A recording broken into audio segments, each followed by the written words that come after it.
బ్రహ్మణే నమః. శ్రీరామ రామ రామేతి రమే రామే మనోరమే సహస్రనామ తత్తుల్యం రామనామ వరాననే.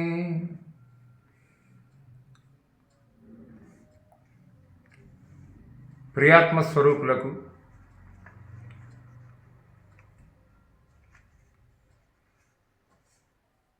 మహాయోగి వేమన భగవానుని మంగళాశీస్సులు, నా హృదయపూర్వక నమస్సమాంజలు.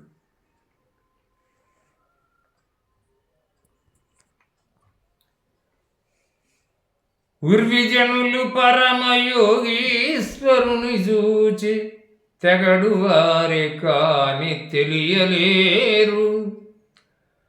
అమృతమాది రుచుల హస్తమెట్లెరుగును విశ్వదాభిరామ వినురవేమ.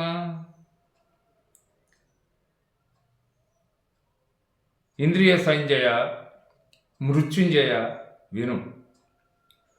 లోకంలోని జనులు మహాత్ముడైన యోగ పుంగవును చూచి నిందిస్తూ ఉంటారే గాని వాని యొక్క గొప్పతనాన్ని తెలుసుకోవడానికి ప్రయత్నించరు. ఎందుకంటే తన చేయి అమృతంగా కూడిన వస్తువులను లేదా పదార్థాలను నోటికి అందిస్తుందే కానీ అదే చెయ్యి వాటికైన రుచులను సంగ్రహంగా గ్రహింపలేదు. తత్వజ్ఞులు దైవాన్ని ఎరుంగగల సమర్థులు, అల్పజ్ఞులు జ్ఞానులను తెలుసుకోవడం చాలరు. నాలుక రుచులను గ్రహించును కానీ పప్పులో కలయిద్రిప్పి తిరిగినంత మాత్రాన తిడ్డురు రుచిని ఎరుంగలేదు. యోగులు యోగజ్ఞానాలను గుర్తించురు అని చెప్పడం సమంజసం. అట్లు గాని వారు గుర్తింపలేరు. ప్రపంచంలోని జనులు పరమాత్మ పరబ్రహ్మ నిష్ఠలోనున్న యోగీశ్వరుని చూచి కూడా వాని ఆత్మప్రకాశాన్ని కనుగొనలేక నిందిస్తూ ఉంటారు. కానీ వాని బ్రాహ్మీ స్థితిని, బ్రహ్మానంద పరవశత్వాన్ని ఏమాత్రం గ్రహించి నడుచుకొనలేరు. అమృతంతో కూడిన రుచులను హస్తం స్పర్శించునే గాని అనుభూతించలేదు. అలాగే మహాత్ములను విమర్శించేవారే గాని వినుతి చేసి తెలుసుకోవాలని ప్రయత్నించరు. బ్రహ్మనిష్ఠుని ప్రాకృతులు ఎరుగలేరు అని అవధూత వేమన విజ్ఞానం. అవజానంతి మాం మూఢాః మానుషీం తనుమాశ్రితం పరం భావం అజానంతో మమ భూతమహేశ్వరం. కమలభౌడు చేయు కడు సృష్టి అందురు హరిభరించు చంపు హరుడటండ్రు. మూర్తులెందరైన మూలమొక్కడే సుమీ విశ్వదాభిరామ వినురవేమ. సామగానలోల సద్గుణశీల విను. బ్రహ్మ సృష్టికారకుడని, విష్ణువు పోషణకర్తయని, శివుడు లయకారకుడని అంటుంటారు. మూర్తులు ఈ విధంగా ఎందరై ఉన్నను వారందరికీ పరబ్రహ్మమైన వాడొక్కడే మూలమై ఉన్నాడు. వానిని తెలియండి అని ప్రత్యేకోపదేశం చేశాడు. బ్రహ్మ సృష్టి చేస్తుంటాడు అని, విష్ణుదేవుడు స్థితికారకుడని, పోషణకర్తని అంటారు. శివుడేమో లయకారకుడని, ప్రళయకారకుడని అంటుంటారు. అన్నింటా మూడు కార్యములకు మూలమైన విరాట్ పురుషుడు ఒక్కడేనని, ఒకే ఒక్కడని తెలియలేకపోవడమే మరీ శోచనీయం. అవిద్య అనేది కూడా ఇదే. కానీ ముగ్గురుకును మూలము గురుమూర్తి అయిన ఆదిపురుషుడైన పరమాత్మ ఒక్కడే. ఏకం సత్ విప్రా బహుదా వదంతి అనేదే సత్యం.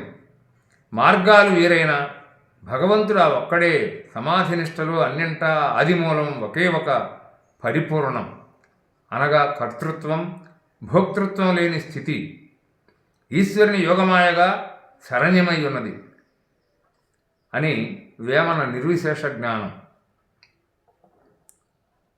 దైవీహేష గుణమయీ మమ మాయా దురత్యయ మామేవై ప్రపద్యంతే మాయామేతాం తరంతితే అని భగవంతుడు భగవద్గీతలో తెలియపరుస్తాడు. కన్నెవరుడు చేరి కదియంగనొకనాడు ఉత్సయందు జగములుద్భవిల్లే హెచ్చు కులజుడెవడు హీనుడు ఎవండయా విశ్వదాభిరామ వినురవేమ. ఆధ్యాత్మ ప్రగతిశీల విను. వధూవరులు ఇరువురు మేను కలిసి సంభోగించగా పిండం ఉద్భవించి జగములు ఏర్పడ్డాయి. శుక్లశోణితముల కలయికచే జనులందరూ కలిగారు. ఇది మానవ ప్రకృతి నైజం. అటువంటప్పుడు ఎక్కువ కులమని తక్కువ కులమని తేడాలు ఎక్కడున్నాయి? మాన్యమని హైన్యమని భేదాలు ఎందుకు? ఎక్కువ తక్కువలు లేవంటాడు మన వేమన. ఎంతవారికైనా హెచ్చు తగ్గులు ఉండకూడదంటాడు. అదే మనిషి అశాంతికి కారణం. భేదభావమే అశాంతి, ఏకత్వమే శాంతి, వేరే కారణాలు లేవు అని తెలుసుకోమంటాడు. రతి మన్మధులు భగవత్ స్వరూపాలు. వాళ్ళు లేకుండా శరీరాలు ఆడ మగ కలయిక లేకుండా ఈ జగత్తుకు ఉనికే లేదు. అనగా శుక్రశోణితాలు ఏకమై సృష్టి కలుగుతున్నది, లేకపోతే లేదు. అట్టి కలయికకు అన్నమే కోరిక పుట్టించడానికి కారణమై ఉన్నది. అట్టి కారణానికి ఈ పంచభూతాలు సహకారం అందిస్తున్నాయి. ఆ పంచభూతాలకు మూలం పరమేశ్వరుడై ఉన్నాడు.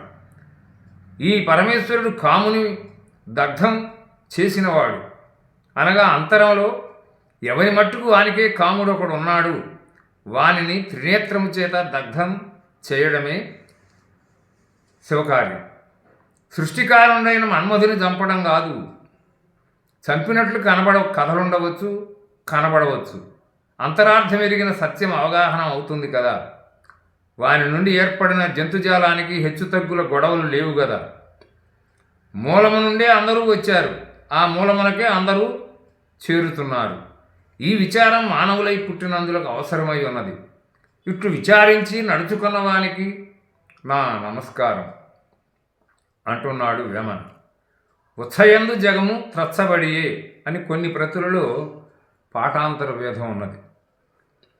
ఎక్కుడైనా ఆశ ఇనుమడి అయ్యుండ తిక్కబట్టి నరుడు తిరుగుచుండు కుక్క వంటి ఆశ కూర్చుండనీయదు విశ్వదాభిరామ వినురవేమ. సత్యశివ సుందర స్వరూప విను.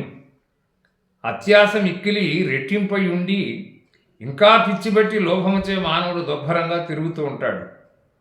కుక్క ఆకలికై ఆ ఇల్లు ఈ ఇల్లు తిరుగుతున్నట్లుగా చొచ్చి రొప్పుతూ కష్టలోభి అయిన దురాశాజీవి మనస్సు కూడా ఒక్కచో నిలవదు.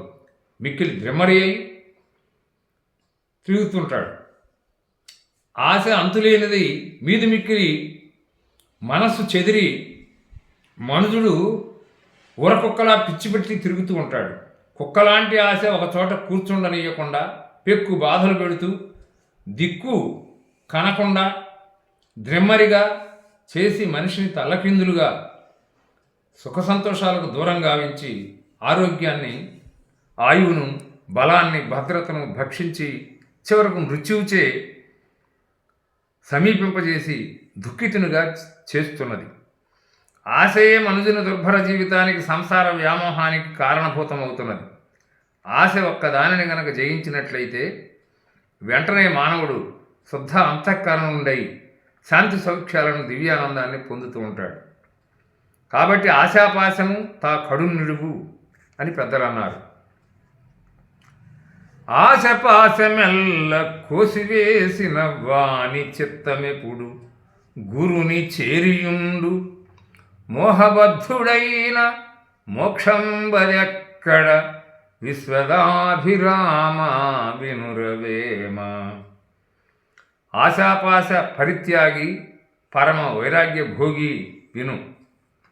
ఆశయనడి మృత్యుపాశాన్ని పూర్తిగా తెగగోసి వేస్తే అట్టి వాని మనస్సు గురుమంత్రోపదేశమందు కుదురుగా నిలిచి మరువకుండా స్మరింపగలుగుతుంది.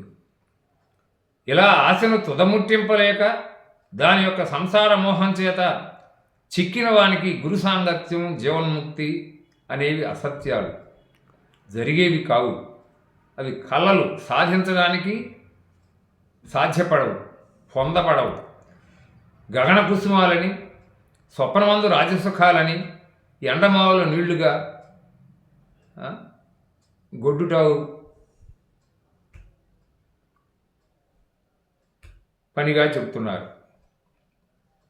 లక్ష్యం పరమాత్మయందు సుస్థిరం పొందాలన్నప్పుడు చిత్తమందు ముందు ఆశాపాశ వర్జితుడు అయి ఉండాలి. సంసార మోహం చేత కట్టుబడిన అజ్ఞాని నిత్యానిత్య వస్తు వివేకం కలిగి ఉండలేడు.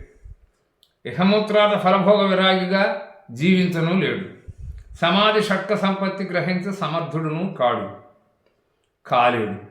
ఇక మోక్షమందు సదా విడువని ఇచ్చను పొందటం జరిగే పని కాదు. ఇక లక్ష్యశుద్ధిని సరిగా పొందలేని మోహబద్ధుడు ముముక్షువు కాలేడు. కాబట్టి మోక్షం పొందడం దుర్లభం. సంసారం, మోహం, బంధం వీని అందే వాని జీవన చక్రం తిరుగుతూ ఉంటుంది. కావున బ్రహ్మైక్యానుసంధానమున నిరంతరానంద రసానుభూతితో ఈ అమృతత్వం ఆస్వాదించిన మహాయోగి వేమన మోహబద్ధుడైన వానికి మోక్షం అది ఎక్కడా అని ప్రశ్నిస్తూ ప్రశ్నలోనే సమాధానాన్ని రాబడుతున్నాడు. అస్తు. ఇది శివం సత్యం సుందరం.